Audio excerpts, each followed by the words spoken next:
Welcome guys to ours A level. Today we'll be looking at cell cycle. Um, these are the processes followed in cell cycle, starting with interphase, then the mitotic phase, which is prophase, metaphase, anaphase, and telophase, and lastly is cytokinesis. But we will go into detail into all of these processes in cell cycle for Unit 2 of Biology AS level. So let's start at the interphase. Now, interphase is made up of three main stages. These are growth phase 1, which we'll name as G1, then the synthesis phase, which we'll name as S phase, which is named as S phase, and growth phase 2, which is G2. The time limits for these stages are not to be known. However, for G1, it's about 10 to 24 hours. For 10 of the 24 hours, sorry. For S phase, it's about 6 hours of the 24, and for G2 it's about 4 hours of the 24. Now we'll be looking at each of these three phases in slight detail, starting with G1. Now growth phase 1, G1, is basically a phase where it should be noted that at the start, interphase is the non-division period of the cell. This is when the cell prepares to divide, and it's the longest stage of the cell cycle. At G1, what occurs is rapid growth of the cell, and this means that the cell will be exponentially growing, and it will also synthesize new organelles and membranes. So three main things happen in G1. There is rapid growth, there is synthesis of new organelles, and there is protein synthesis of the cell. Now in the S phase, there is two main things that occur in the S phase. The chromosomes will replicate, and there'll be doubling of histones. Histones are basically proteins that associate with the DNA. So chromosomes will they will replicate, and we will have doubling of histones.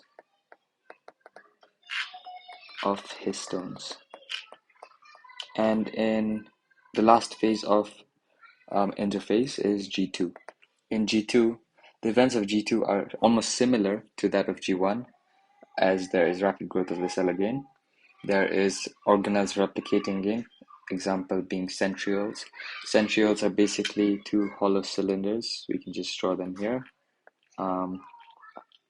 They are perpendicular to each other, so at 90 degrees, and these hollow cylinders have 9 triplets of microtubules. These 9 triplets are in such a shape, so this is one triplet, this is another triplet, and that occurs 9 times, and it's in a circular hollow cylindrical form. Now in G2, there is organelles replicating again. Not again, but these new, like in G1, as we can see, organelles will replicate in G2. These organelles that are replicating are the organelles that have been synthesized in G1. And the chromosomes begin to condense in G2. What this means is that the chromatids of the chromosome, let's say this is a chromosome with this being the chromatids, let's just label that. And this is the centromere. This is how the chromosome is before G2, and after G2, after the chromosomes have condensed, which basically means that they are more visible, uh, they are easier to see. It will be more thick, the chromosome. So we can just draw it like this. Basically, the entire chromosome is more thick, with the chromosome being much shorter than it was before G2.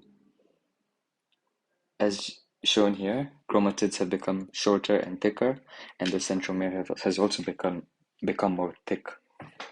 There is also accumulation of energy stores in G2, and checks of the replication that has occurred in the start of G2 organelles replicating. They'll be checked to see if any errors have occurred in the last step of G2. So now that we're finished with the 3 stages of interphase, which are these steps, keep in mind that interphase is a period of non-division of the cell. We can now look at prophase, metaphase, anaphase, and telophase. So looking into this diagram, we can see that in prophase, 2 things happen that are different between interphase and prophase. One is that the nuclear envelope, which is this, has now turned into this. There is a clear difference, as we can see that there are now gaps in the nuclear envelope. This is as a result of nuclear envelope breaking down. There's also another difference. It's not shown in the diagram, but the interphase should have a nucleolus which is this structure, and in prophase there is no nucleolus. This tells us that the nucleolus will disappear in prophase. There's also these extended lines.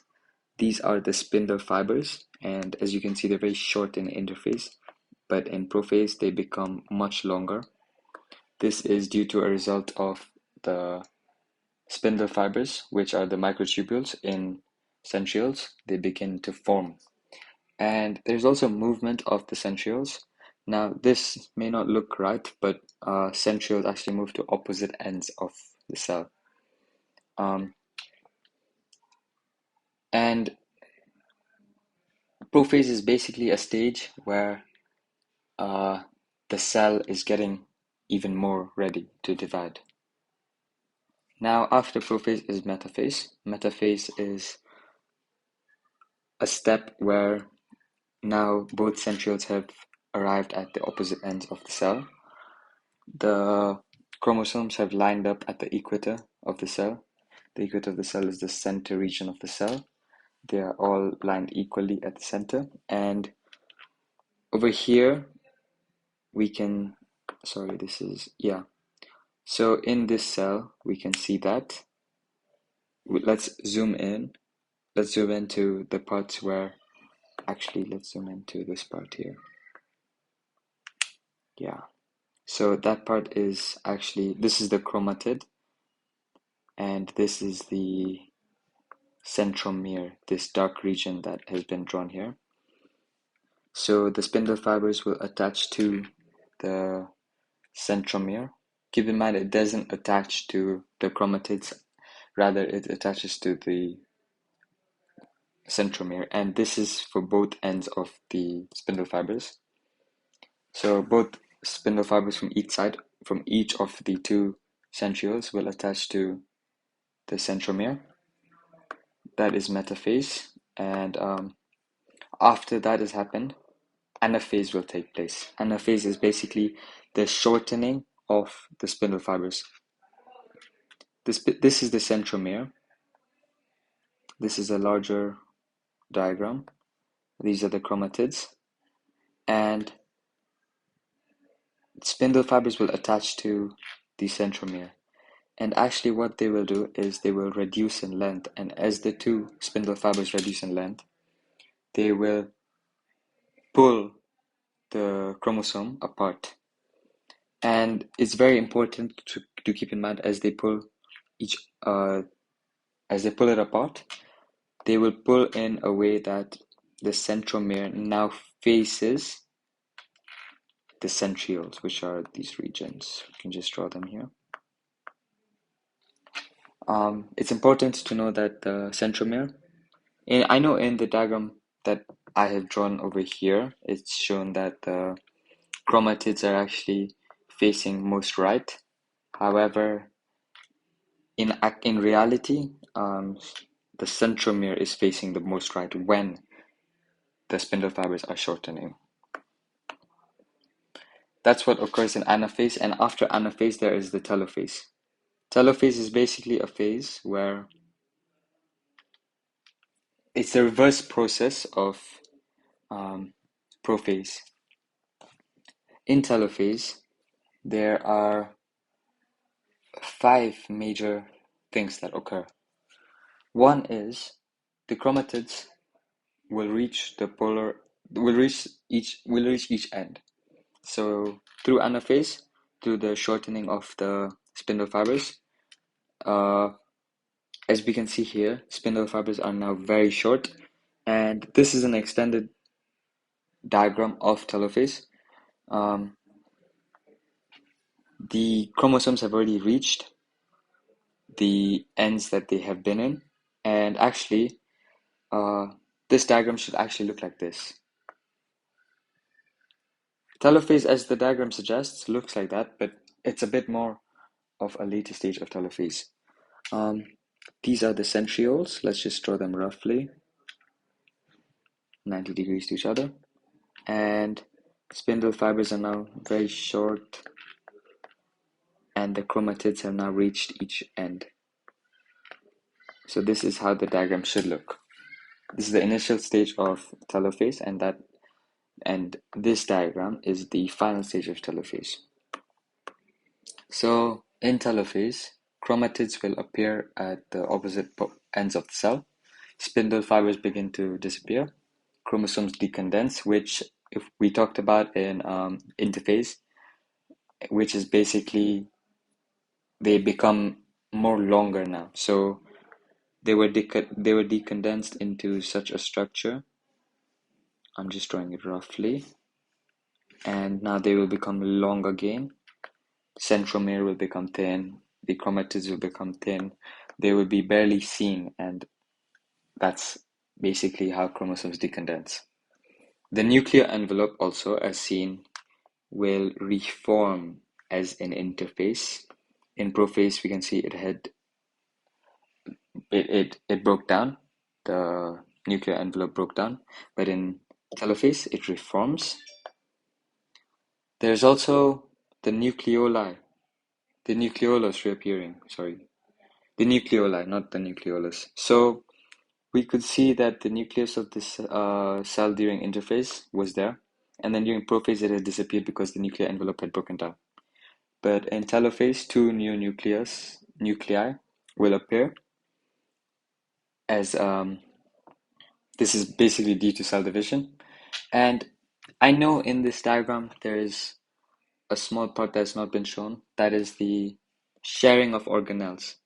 Now, if there's one thing in this diagram that's not shown, is that it's the sharing of organelles. We've not drawn the ribosomes and all that, the mitochondria. We've not drawn any of those. But those basically are shared before cytokinesis occurs. They're shared equally towards each nuclei, and after that only will cytokinesis occur. Cytokinesis is basically the division of the cytoplasm. There's one thing about this diagram that's not shown, that is the 2 types of cell division. So let's just draw it here. 2 types of cell division. There's 2 types. We'll just draw this. There is cell division in animal cells, and there's cell division in, plant cells. There are very different methods of cell division in these 2 cells. In animal cells, the cell will divide due to invagination by microfilaments that create a cleavage furrow, which is basically this region. This will keep on occurring until this region connects and the cell will divide. This cell will move this side and this cell will move this side, forming 2 genetically identical cells. Now, that only occurs in animal cells. However, in plant cells, cell plates will form.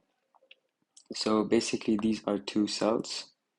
Let's just draw this, and they have one cell wall, nucleus and nucleus. So what will happen is the formation of cell plates. Cell plates are these regions. They are basically made out of cellulose, and they arrange themselves in between both of the cells. They leave gaps. These gaps are called plasmodesmata.